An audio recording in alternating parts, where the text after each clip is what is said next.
بسم اللہ الرحمن الرحیم۔ عزیز طلباء السلام علیکم۔ ہم نے گزشتہ لیکچر میں ادب کیا ہے، ادب کے بارے میں مختلف نظریات اور ادب کے بنیادی مقاصد کیا ہے اس بارے میں ہم نے پڑھا تھا۔ آج کے لیکچر میں ہم ادبی اور غیر ادبی تحریروں میں فرق واضح کریں گے۔ عزیز طلباء، آپ اس بات سے بخوبی واقف ہیں کہ ادب اور زندگی کا چولی دامن کا ساتھ ہے۔ انسان کی سماجی زندگی ادب اور فن کا منبع ہے۔ ادب کسی بھی زبان کا تحریری سرمایہ ہوتا ہے، لیکن ہر تحریر ادب کے زمرے میں نہیں آتی۔ ادب کی کچھ خاص خصوصیات ہوتی ہیں، جب تک وہ کسی تحریر میں نہ ہو ان کو ادب کے دائرہ کار میں شامل نہیں کیا جا سکتا۔ اب ادبی اور غیر ادبی تحریروں میں کیا فرق ہوتا ہے وہ ہم یہاں اس کو پڑھیں گے۔ سب سے پہلا فرق یہ ہے کہ ادبی تحریر میں ادبی تحریروں کو حسن اظہار سے دلچسپی ہوتی ہے۔ ادبی تحریروں میں الفاظ کے ذریعے سے حسن پیدا کیا جاتا ہے۔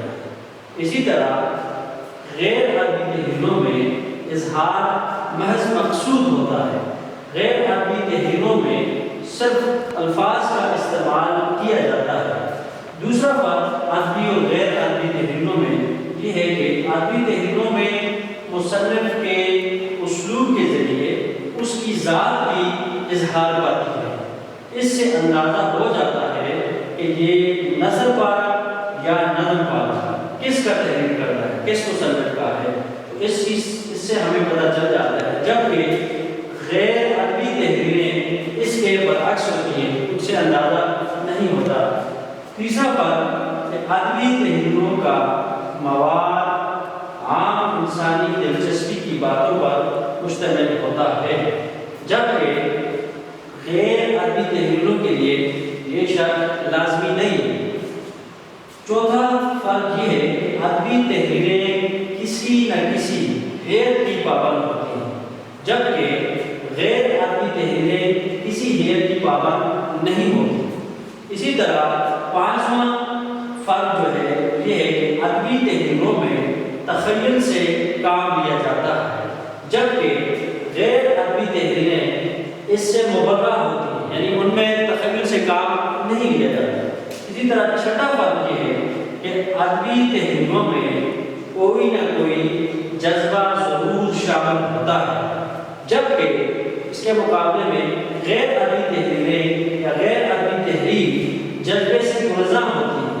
اس کی مثلاً سائنسی تحریریں جو کہ جذبات سے عاری ہوتی ہیں، اسے پڑھتے ہوئے کسی قسم کا جذبہ انسان کے اندر پیدا نہیں ہوتا۔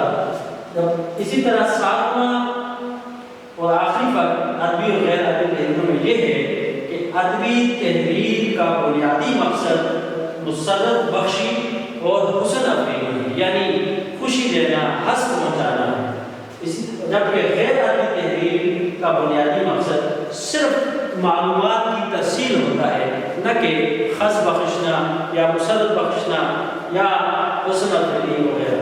تو یہ ادبی اور غیر ادبی تحریروں میں بنیادی فرق تھے جو آپ کے سامنے واضح کیے گئے۔ امید ہے کہ آپ کو یاد ہوں گے۔ آج کے بعد آپ ادبی اور غیر ادبی تحریروں میں آسانی سے فرق کر سکیں گے، اور یہ دلچسپی کا باعث آپ کے لیے ہوگا۔ تو امید ہے کہ کاوش